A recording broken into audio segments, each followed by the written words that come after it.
편지 잡고 11시가 되었으니 이야기를 해보도록 할게요.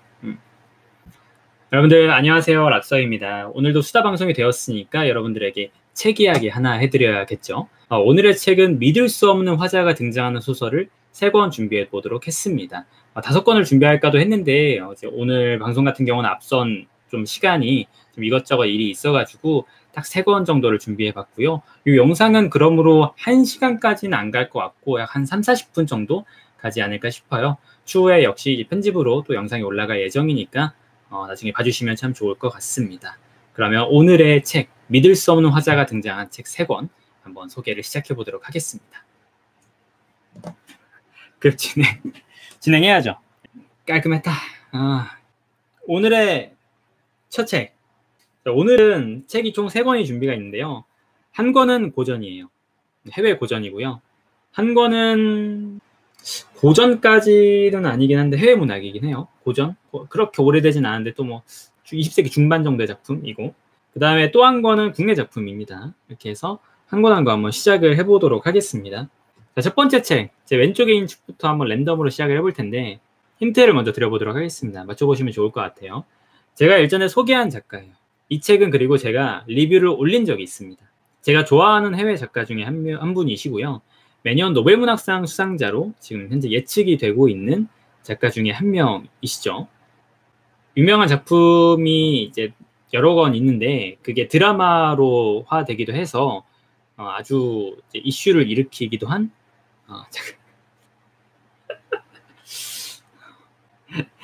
자연우님 센스가 어떻게 일부러 그러신 거죠? 그렇습니다. 오늘의 작품은 마가렛이 아닌데 마거릿 애트우드. 발음 영어 발음이니까 다양하게 할 수 있죠. 마거릿 애트우드 맞습니다. 오늘 작품은 첫 번째 작품은 마거릿 애트우드의 그레이스라는 작품입니다. 원제로는 알리아스 그레이스가 원 제목이에요. 풀 제목. 원래는 풀 제목이 알리아스 그레이스인데요. 국내에서는 그레이스라는 이름으로 재출판이 되었고, 옆에 은박지 여기랑 여기가 이렇게 은박지로 돼 있는데 저는 이제 다 벗겨졌어요. 좀 오래되기도 했었고 책을. 그래서 다 벗겨졌는데 책이 상당히 이쁩니다. 제가 이 책 말씀드릴 때마다 한 이쁘다고 한 30, 45번 정도는 말씀드렸던 것 같아요. 책이 이뻐서 샀다고. 하지만 너무 재미있습니다. 메타포님도 읽어보셨나요? 제가 리뷰까지 한 책이긴 한데 이거 정말 재미있죠. 자, 이 책에 대해서 간략하게 좀 말씀을 드려보자면은 이 책은 어떤 걸 이야기하고 있냐면요. 잠시만요. 여기 사진이 어딘가 있거든요. 이거 사진 어디 있는데?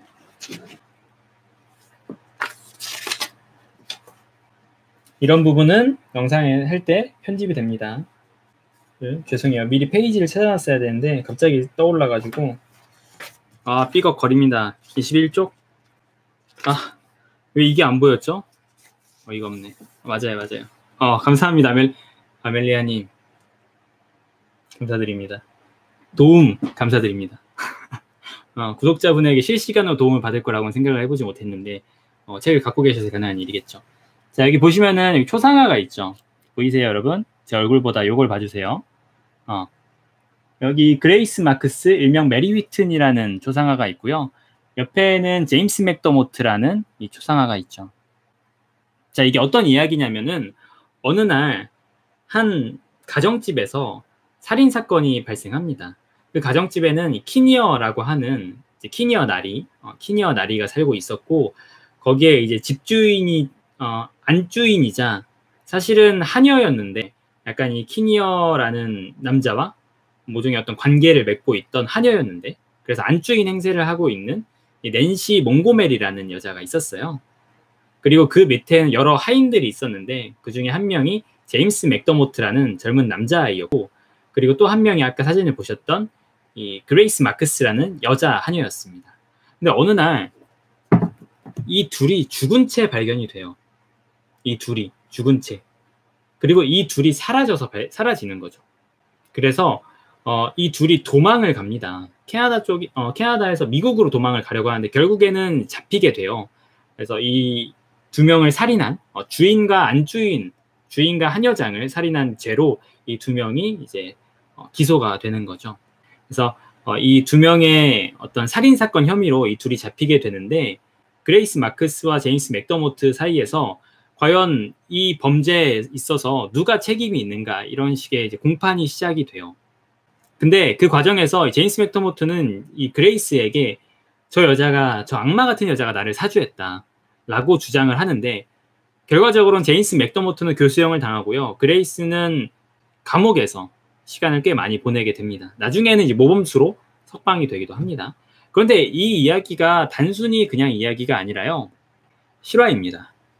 실제 사건을 기반으로 하고 있어요.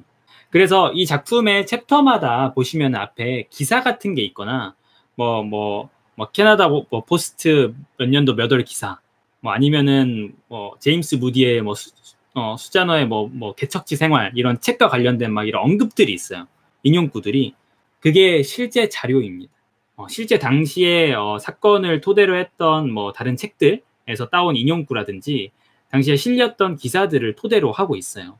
그래서 이 작품은 하녀가 주인과 이제 안주인을 살해한 그 실제 사건을 배경으로 그레이스란 여주인공의 시각으로 마거릿 애트우드가 저설한 소설이에요. 그런데 완벽하게 모든 부분이 실화라고 말씀드릴 수는 없어요. 왜냐면은 실제로 이 그레이스와 관련된 자료들이 남아있는 것이 엄청 많지는 않거든요. 살인사건에 대한 정황들은 남아있지만 그 이후에 감옥에서의 생활이라든지 감옥을 출소한 이후에 어떻게 되었는지 이런 자료들은 거의 없는 편이에요. 그러다 보니까 이 마거릿 애트우드가 이제 작가 이야기에서 이야기하지만 자료를 토대로 이야기할 수 있는 것들은 최대한 자료 사실 기반의 이야기를 했었고, 자료로 확인할 수 없는 부분에 있어서는 자신의 상상력을 마음껏 발휘해서 자유롭게 저술을 해보았다라고 이야기합니다. 그래서 이 어느 정도의 사실과 그리고 허구가 좀 섞인 이야기라고 볼 수 있는데 상당히 재미있어요. 특히나 이 작품의 내용은 그레이스가 교도소에 있으면서 한 조던 박사라는 인물을 통해서 심리치료를 받게 됩니다. 그 심리치료를 통해서 그레이스가 정말 살인에 가담했던 것인가, 이러한 것들을 추적해 나가는 이야기라고 볼 수 있어요. 그레이스와 이 조던 박사가 서로 마음을 조금씩 터놓고 이야기를 하면서 진실에 조금씩 접근하는 거죠.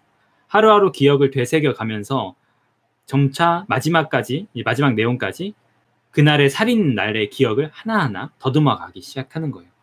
그래서 정말 이 그레이스가 그들을 죽인 걸까? 정말 이 선해 보이는 어린 여자아이가 정말 악마와도 같이 그때 살인을 하고 모른 척을 했던 것일까? 이런 것들에 대한 의문을 볼 수 있는 작품인데요.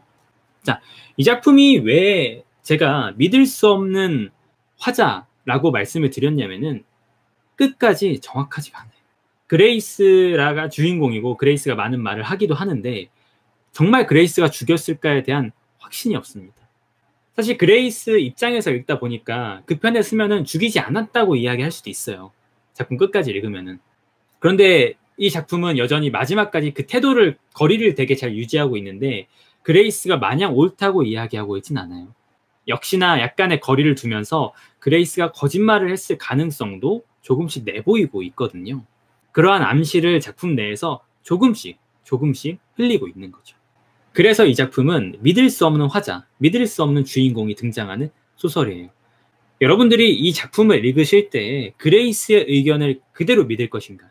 아니면은 그레이스가 하는 말들을 조금씩 의심해 볼 것인가? 그리고 각 인물들, 다른 인물들의 이야기 역시도 과연 이 인물들이 말하는 것들을 믿을 것인가, 믿지 않을 것인가? 이런 태도를 어떻게 취하시느냐에 따라서 정말 색다르게 읽을 수 있는 작품이고, 작품 자체가 워낙 재미있습니다. 사실 엄청 살인사건이 스펙타클하게 진행되거나 그런 부분들은 없긴 한데, 일단 심리 묘사가 엄청 뛰어나고요. 그리고 무엇보다 마거릿 애트우드라는 작가의 어떤 묘사들이 정말 뛰어나요. 필체도 정말 좋고요. 문장들이 저는 개인적으로 아름답다고 많이 느꼈던 작가예요. 번역장임에도 불구하고 문장이 아름답다고 느끼는 것은 번역이 정말 잘 된 거일 수도 있지만 원문 자체가 훌륭한 경우가 좀 많거든요. 그래서 긴 작품이잖아요, 여러분.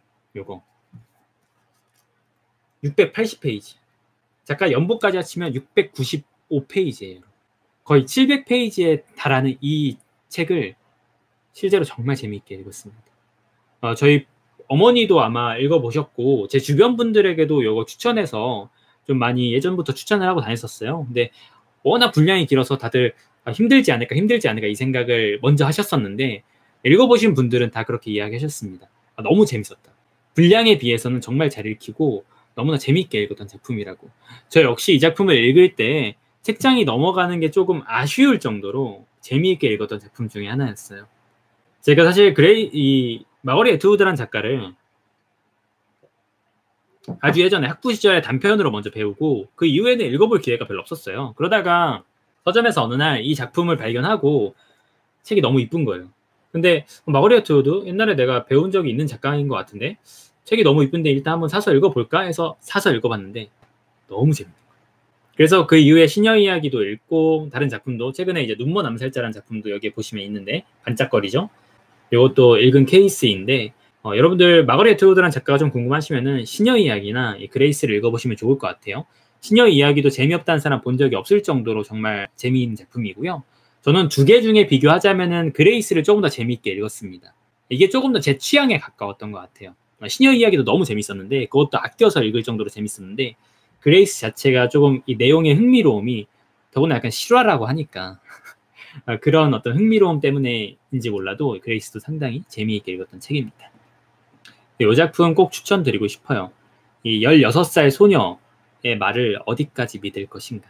정말 그녀는 악마인가 아닌가. 그래서 뒤에 이렇게 나오는데 지금 보이시죠? 여기 보시면 나와요. 살인자, 사기꾼, 색정녀로 불린 순결한 소녀. 그녀의 이름은 그레이스라고 되어 있죠. 캐나다 역사상 가장 악명 높은 여성 범죄자로 알려진 그레이스 마크스의 실화의 바탕을 둔 작품이라고 되어 있거든요. 살인 혐의로 기소돼 15년형을 선고받고 옥살이 중인 그레이스는 생생하고 비통한 목소리로 아일랜드에서 보낸 비참한 어린 시절과 캐나다로 이주한 후 하층 계급으로 살았던 삶 어쩌고 저쩌고 이렇게 되어 있죠. 시녀 이야기도 최근에 리커버판이 나와서 메타포님이 말씀하신 것처럼 리커버판이 표지가 되게 이뻐요. 지금 이 마거리 애트우드 작품을 이 민음사에서 계속 표지를 이쁘게 내고 있어요. 리커버판으로. 원래 제가 갖고 있는 시녀 이야기는 옛날 황금가지판이라서 표지가 그렇게 이쁘진 않습니다. 근데 이 최근에 리커버판도 내고 마거리 애트우드가 올해 노벨문학상을 2명 뽑잖아요. 올해 작년에 안 뽑았기 때문에 작년 이제 항림원 성추행 사건으로 성추행 미투 의혹으로 안 뽑았기 때문에 올해 2명을 뽑는 걸로 알고 있는데 그래서 이 마거리 애트우드가 유력하지 않을까라고 이제 문단 내에선 예측을 할 정도의 작가입니다. 또한 이 퓨처 라이브러리 프로젝트라고 해서 미래도서관 프로젝트의 첫 번째 저자였던 이 마거리 애트우드기도 하고요. 그만큼 유명한 작가고요. 여러분들 읽으실 때 후회하시지 않을 만한 아주 재미있는 글을 쓰는 작가입니다. 문학적으로 정말 뛰어나고요. 재미와 문학을 놓치지 않아요. 정말. 재미만 있는 것이 아니에요. 문학적이기도 합니다. 읽어보시면은 제가 드린 그 말씀이 어떤 것일지 문장으로 충분히 느끼시리라 생각이 들어요. 장원이도 읽어보셨군요. 재미 인정, 그죠? 읽어보신 분들은 다들 재미있다고 합니다. 작품 길지만 한번 구매해서 읽어보시길 추천 꼭 드려볼게요. 정말 재미있는 작품. 오늘의 첫 번째, 믿을 수 없는 화자가 등장하는 소설 마거리 애트우드의 그레이스였습니다. 다음 작품은 국내 작품입니다. 국내 작품인데 요거는 사실 조금 믿을 수 없다라고 이야기하는 게 이 사람이 거짓말을 하고 있다라고 보기도 좀 애매한 부분들이 있어요. 화자가. 일단 이 작품의 저자는 정말 유명하고요. 국내에서 지금 아마 제일 사랑받는 작가 하면은 요 작가가 아닐까요? 항상 젊은 작가로 꼽히기도 하고 지금 이제 국내에서 뭐 방송에서도 그렇고요. 얼마 전에 산문집 에세이가 나오기도 했었죠. 정말 많이 팔리고 문학동네에서 아주 밀고 있는 정말 꾸준히 팔리는 작가입니다. 정답이 나왔으니 제가 무시를 못할 것 같습니다. 바로 김영하 작가의 살인자의 기억법입니다. 장원이 바로 맞춰주셨네요. 영화찡. 김영하 작가의 살인자의 기억. 바로 맞춰주셨네요. 맞습니다.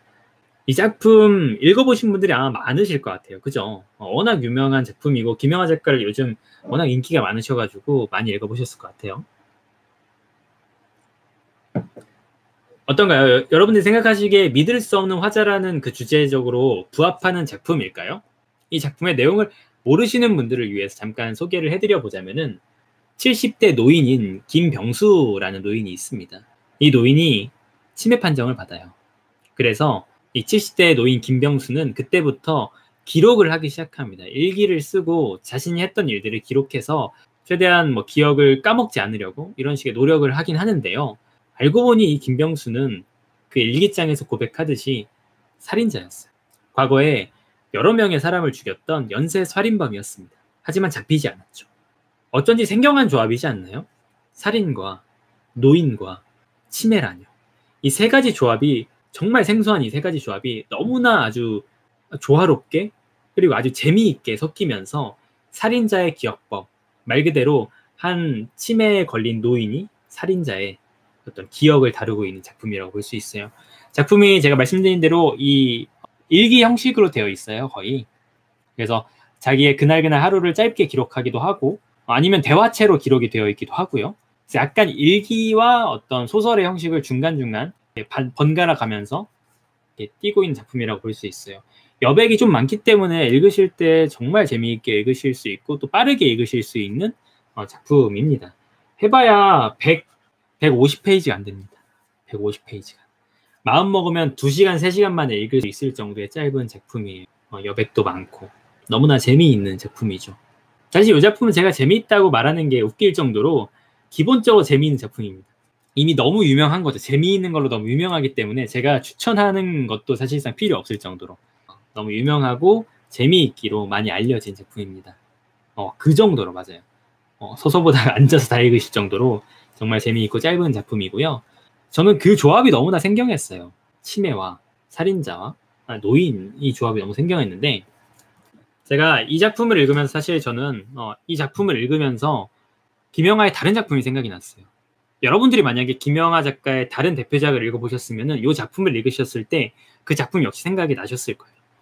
역시나 재미있고 짧아서 아주 파격적인, 정말 너무나 파격적이어서 그야말로 문단에 충격을 가져왔던 작품, 김영하 작가의 나는 나를 파괴할 권리가 있다라는 작품이 저는 이 살인자의 기억법을 읽으면서 너무나 생각이 났었는데요. 그 이유에 대해서 잠깐 말씀을 드려볼까요? 자, 바로 피면은 이 나파계라는 작품을 읽어보시면은 15쪽에 이런 말이 나와요. 이 시대의 신이 되고자 하는 인간에게는 단 2가지의 길이 있을 뿐이다. 창작을 하거나 아니면 살인을 하는 길. 이 문장이 나옵니다. 이 시대의 신이 되고자 하는 자에게는, 인간에게는 단 2가지의 길이 있을 뿐이다. 창작을 하거나 살인을 하는 길. 자, 그런데 이 작품에서 70대 노인 김병수는 첫 번째 살인을 하죠. 살인을 했었죠. 과거에 연쇄살인범이었던, 많은 살인을 저질렀던 인간입니다. 그리고 또 하나, 작중 이 김병수란 노인은 시인으로 등단을 했기도 했어요. 시인이기도 했어요. 자, 여러분 다시 한번 이 나파계에서 15쪽에 등장했던 그 말을 떠올려 보면은 신이 되는 길은 창작을 하거나 살인을 하는 길인데요. 이 작중 김병수는 창작을 하기도 했었고요. 살인을 하기도 했었습니다. 한마디로 신에게로 이르는 2가지 길을 모두 행한 셈이죠. 저는 이 부분을 읽으면서 이 김병수란 노인이 신이 되고 싶었던 걸까? 그래서 신이 되기 위해서 신에게 이르는 인간의 길 2가지를 모두 걸었던 걸까? 살인과 창작을 두 개 다 했던 것일까? 그 생각을 좀 하게 되었어요. 그러면서 사실 신화적으로는 어떤 걸 떠오렸냐면, 근데 이카루스 신화라고 아시나요? 이카루스 신화. 다이달로스라는 이제 건축가의 아들인 이카루스 신화가 있습니다. 그래서 신화에 보시면은 다이달로스는 크레타에서 이제 미궁을 만들었던, 미노타우루스를 가두기 위한 미궁을 만들었던 이제 전설적인 건축가인데요. 문제는 이 크레타 왕이 이 미궁이 완성되자 그 미궁의 존재를 완전히 감추기 위해서 다이달로스와 그 아들을 아주 높은 탑에 가두어 버려요. 그래서 이 탑 속에 갇혀서 죽어가고 있던 다이달로스와 아들 이카루스는 그 자리에서 탈출을 하기 위해서 밀랍을 엮어서 날개를 만들기 시작합니다. 그래서 그 날개를 만들어서 아들이랑 둘이 탈출을 하는데요. 다이달로스가 이카루스에게 이야기하죠. 아들아, 너무 높게 날면 태양의 열기로 인해서 밀랍이 녹아서 날개가 부스러지니, 그래서 죽을 것이니 너무 높게 날지 말 것이며, 너무 낮게 날면 바다의 습기 때문에 날개가 축축해져서 역시 떨어질 것이다. 그러므로 너무 높지도 너무 낮지도 않게 날도록 하거라. 이렇게 이야기를 합니다. 그러나 언제나 신화라는 것이 그렇듯이 말을 듣습니까? 들을 리가 없죠. 원래 이 자식들이 부모의 말 잘 안 듣잖아요. 이 하늘을 날기 시작한 이카루스는 너무 즐거운 나머지 하늘 높이 올라가게 됩니다. 그걸 본 아폴론이 이 부분은 좀 정확하지 않아요? 아폴론 아니면 제우스가? 어쨌든 그걸 본 신이 감히 신에게 가까워지려 해? 이런 생각을 하면서 이 하늘 높이 올라온 이카루스를 불태워요. 그래서 불에 타서 바다로 떨어져서 죽게 됩니다. 이게 바로 이카루스 신화예요. 여러분들 뭐 이 이카루스 신화와 관련해서는 여러 화가들이 그려놓은 그림도 남아있을 정도로 아주 유명한 신화인데요. 마치 그것처럼 이 이카루스처럼 이 김병수라는 살인자이자 시인이었던 이 노인이 과연 신이 되고자 했던 것일까요? 최소한 인간을 초월해서 초인이 되고자 했던 것은 아닐까요? 이런 생각을 하게 되었던 작품이었어요. 작품을 읽어보시면은 어떤 초인적인 이미지, 괴물, 단순히 어떤 뭐 악독한 살인마 이런 이미지보다 어떤 인간을 초월한다는 이미지를 좀 많이 느끼게 되는 문장들 섞여져 있어요. 그런 의미에서 요 나파계를 읽으셨으면 그 문장을 떠올리시면서 더 재미있게 읽으실 수 있는 작품이고요. 그 외에 뭐 다른 부분에서 엄청나게 연관이 돼 있다거나 그런 것들은 아니긴 해요. 하지만 그렇게 읽어보면은 과연 이 김병수라는 인간의 그 시도가 그리고 그 마지막이 왜 그런 말로를 겪게 되었을까? 이 부분에서 한번 생각해 볼 만한 거죠. 이 노인이 겪는 치매가 한편으로는 창작을 하고 살인을 함으로써 신에게 이루고자 했던 인간의 어떤 오만함을 벌하고자 하는 하늘 높이 올라온 이카루스를 불태워 죽인 신의 형벌처럼 이 치매 역시도 이 김병수 노인에게 주어진 형벌이 아닐까. 이렇게 생각해 보실 수도 있는 거죠. 그런 시각으로 읽어보면 상당히 재미있게 읽어보실 수 있는 작품이 아닐까 생각합니다. 제가 이렇게 이걸 잘 기억하는 이유, 과거 제가 이걸로 서평을 썼던 적이 있기 때문이죠. 나파계를 가지고도 서평을 썼었고요.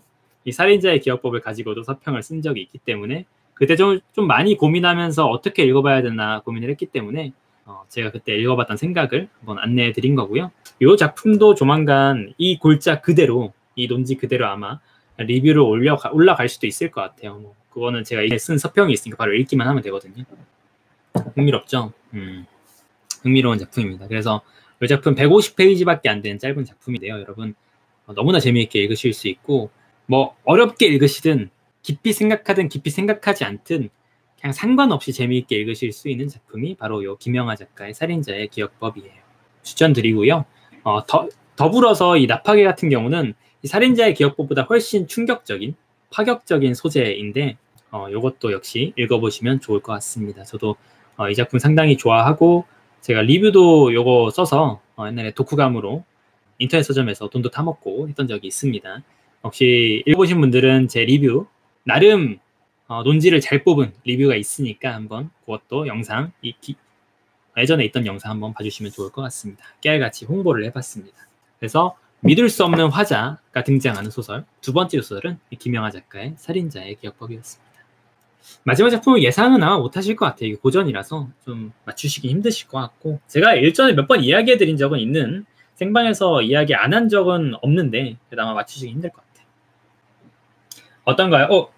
지금까지 약간 그 어떤 컨셉상 잘 어울리는 책들인가요, 여러분? 믿을 수 없는 화자라는 부분에서 컨셉상 여러분 잘 마음에 드시나요? 재밌지 않나요? 보통 우리가 작품을 읽을 때 그 화자를 어느 정도 믿으려고 믿는 게 아니라 그냥 자동적으로 믿게 돼요, 대부분. 화자의 감정이입을 하게 됩니다. 어쩔 수 없이.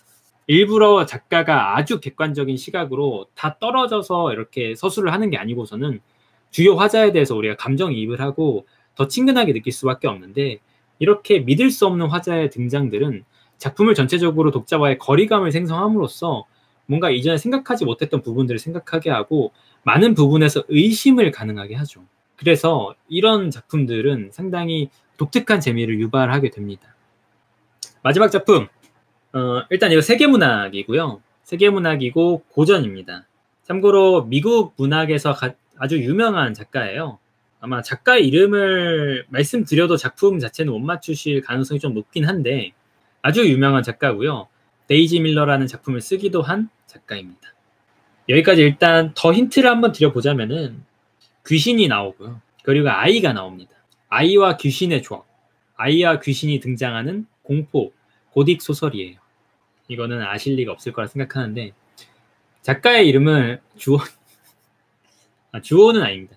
작가의 이름은 미국 문학에서 상당히 유명한 헨리 제임스라는 작가입니다. 작가의 이름은 헨리 제임스고요. 작품의 이름은 역시 아마 아시기 힘들 것 같습니다. 바로 공개를 하도록 할게요. 믿을 수 없는 화자가 등장한 소설 세 번째 작품은 헨리 제임스의 나사의 회전입니다. 처음 들어보시죠, 여러분? The Turn of the Screw. 아마 읽어보신 분은 없을 것 같아요. 거의 드물죠. 저도 이거 이제 학부 시절에 처음 들어봤던 작품이고 처음 이제 배웠던 작품인데 제가 원서가 있기 때문에 원서를 보여드릴게요. 전에 얘기한 적 있죠, 그죠? 이 작품의 원서는 제가 갖고 있는 학부 시절에 원서는 바로 이겁니다. 이게 조금 더 섬뜩하지 않나요, 여러분? 이거 뭔가 아기의 시선이 되게 약간 무섭지 않나요, 여러분? 너무 귀엽게 생겼는데 약간 무섭죠. 묘한 기운이 있죠. 헨리 제임스의 더 턴 오브 더 스크루 원서 표지입니다. 이렇게.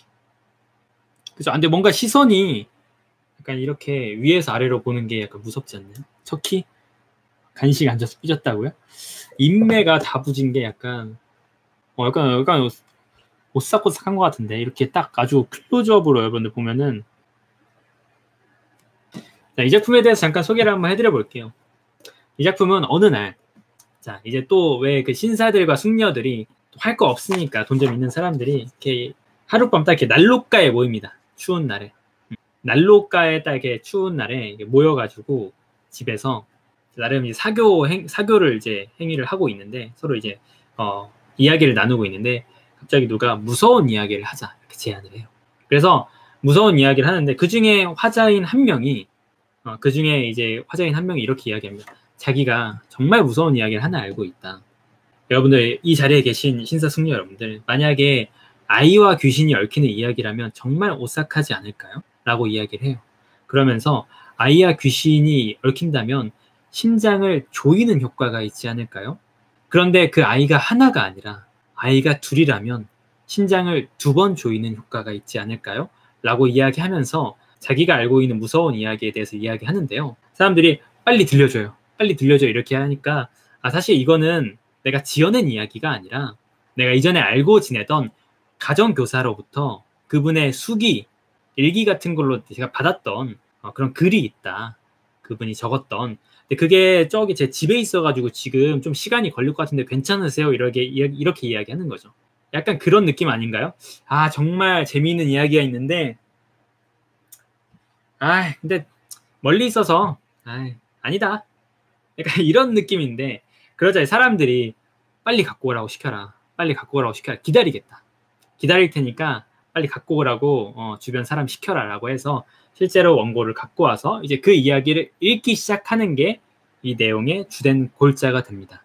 사실 액자 구조예요. 바깥에 화자가 있긴 한데 이 화자가 무슨 역할을 하거나 처음 부분 마지막 말고는 거의 등장하지도 않고요. 그 이제 본격적인 내용들은 한 가정교사의 이야기로 시작을 하는 겁니다. 그래서 주인공은 가정교사라고 볼 수 있고요. 어느 날 젊은 이 가정교사가 이제 막 성인이 되었어요. 이제 막 성인이 된 아주 가난한 목사 밑에서 시골에서 자란 이 가정교사. 이 여자가 당시에 여성이 돈을 벌 수 있는 방법은 직업을 가지는 게 좀 많지 않았기 때문에 일반적으로 아이들을 집에서 가르치는 이 가정교사 역할을 좀 많이 했었거든요. 그래서 이 시골에서 가난한 목사 밑에서 시골에서 자란 이 젊은 여자는 이제 막 성인이 된 젊은 여자는 대도시로 나와서 가정교사 일을 구하게 됩니다. 그래서 어느 한 거대한 부자인 신사 집에 들어가게 되는데 그 신사가 아주 잘생겼었어요. 아주 잘생겼는데 그 신사가 이렇게 이야기하죠. 사실 내 아이는 아니고 저기 블라이라는 곳에 저택이 있는데 거기에 내 사촌 동생 정확히 관계가 왔는데 사촌의 아들 딸인가가 둘 있다.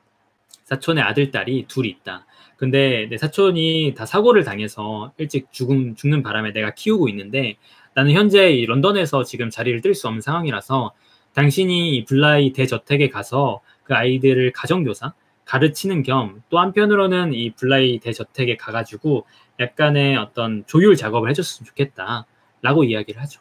그래서 졸지에 상당히 액수가 커요. 사실 액수를 상당히 많이 준다는 거예요.